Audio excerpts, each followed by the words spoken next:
Isa sa pinakamalaking drama epic fantaserye ng GMA, ang Indio. Dito ginampanan ni Rian Ramos ang isa sa mga diwata. Diwata ng lahat ng lumilipad na mga hayop. Siya ay may kapangyarihan na utusan ang mga hayop at iba pang mga nilalang na lumilipad. Siya ay mayroong kapangyarihan maging isang agila.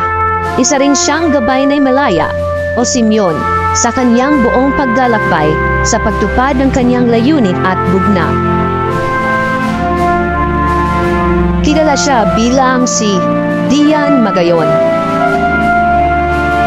Sa paparating na bagong kabanata ng Encantadia Chronicles, Sangre, gaganap si Rian Ramos bilang si Metena, isang ice queen na siyang kakambal ni Cassiopeia na maghahasik ng lagim sa mundo ng Encantadia.